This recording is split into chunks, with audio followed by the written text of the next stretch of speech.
Hello everyone, today I'm going to do a video on how to remedy the slop that occurs around the crank system here.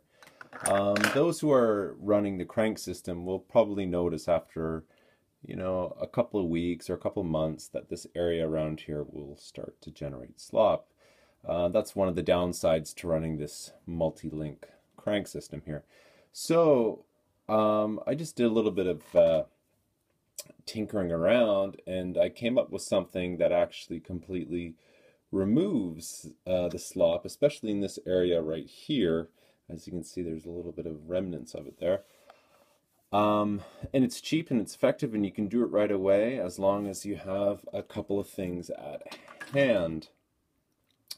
Obviously you need your crank bearings and your crank arm itself. You just need a sheet of plastic and a lighter, and you'll use this guy for another part of this process here. But quite simply, take a very thin piece of plastic. It can be any plastic really, but this is not like your typical,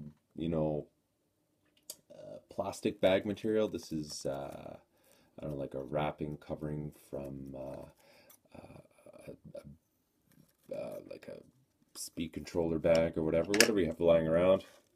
Simply cut a piece off here, smush that bearing right in there nice and tight. You can probably see what's going on, and do the other side like so. And so you've just sandwiched the bearings in between there, and what you're going to do is you're just going to cut the excess off.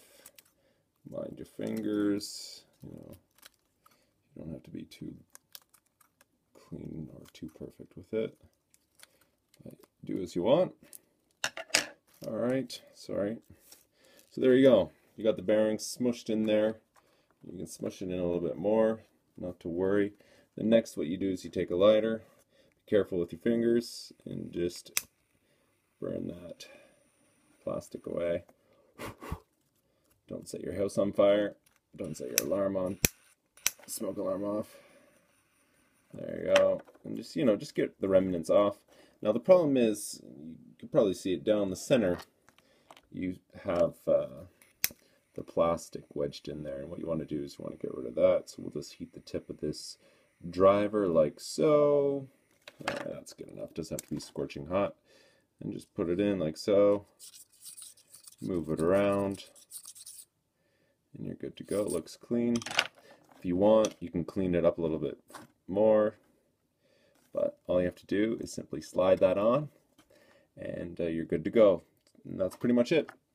Now what I've done is I basically created an additional layer of plastic on the outside of the bearing, which I found tends to wear down, after a few impacts or just like overuse. So this really helps out. Does a great job, and basically I've solved the issue with my crank system. So yeah, give it a try. Hope it works. Tell me how it goes. All right, bye bye.